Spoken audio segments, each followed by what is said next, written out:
it. Well, to a different health topic now, a very different health topic. If you plan on drinking this holiday season, you are probably already feeling that holiday hangover. Oh, it's kind of the worst. Well, this morning we have 9 News medical expert Dr. Payal Kohli with us live to talk about some remedies that actually work. Dr. Kohli, thank you for joining us this morning. What a fun topic, right? No, I said to Jordan, I go, who picked this? This is a good one. I think this one picked this. I think actually our producers and Brianna Fernandez over there had a hand in let's this bring one. Brianna. It kind of just really tells you who you're dealing with here.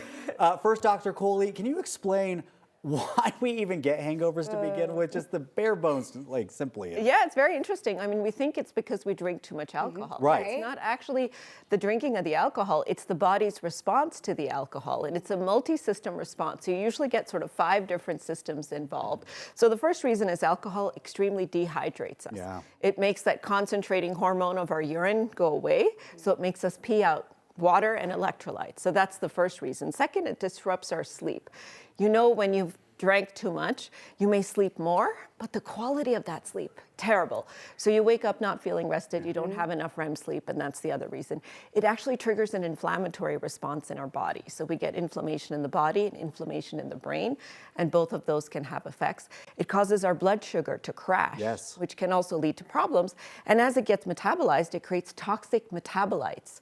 So there's something called acetaldehyde that is actually toxic to our body. And certain types of alcohols, especially the ones that are fermented, are more likely to have those toxic metabolites. So put it all together, it's the perfect storm of us feeling terrible the next day. It just sounds like it, yeah. When you put it like that.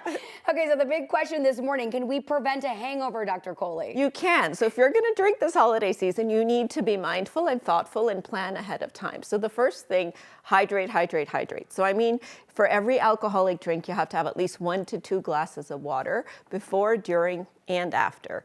And if you've had a night out on the town, you want to drink an electrolyte solution before you go to bed so that you actually get ahead of that dehydration response. You're not waking up feeling worse.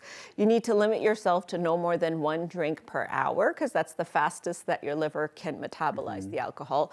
Make sure you fill your stomach before you start drinking. And people say often greasy foods or something. Yeah. No, you want something high protein that's slower to digest, like an avocado toast or chicken and rice or something like that. Didn't know that. Yeah, because that actually prevents the absorption of alcohol. It makes it so it absorbs slower and you're not getting drunk as fast. Cool. And so putting all that together, you can actually prevent that hangover the next morning. Well, let's say you do get the hangover. I want to talk about some of the old wives' tales that are out there to, you know, kind of stave it off. Hair of the dog. Okay. Does that work? So hair of the dog Feels like it works. comes from this like medieval term. So it used to be if you got bit by a dog that had rabies, you would take its fur and put it on your wound. And the hair of the dog that bit you, that's the complete sentence. So kind of more of the same helps to fix it. And so the idea here is that if you drink alcohol the next morning, a Bloody Mary or a mimosa or something like that with your breakfast, you prevent the withdrawal symptoms. Yes, but the problem is you actually make them worse when they do come. So you're basically prolonging the inevitable. Because you're kind of just staying drunk. Right. You're adding more fuel to the fire. Yeah, you feel fine because you haven't sobered up yet. Right. You haven't withdrawn. And so when that withdrawal comes, it's actually a harder withdrawal and you crash even harder. So don't drink more the next morning. This one definitely does not work. However, the night before, make sure you drink those clear alcohols.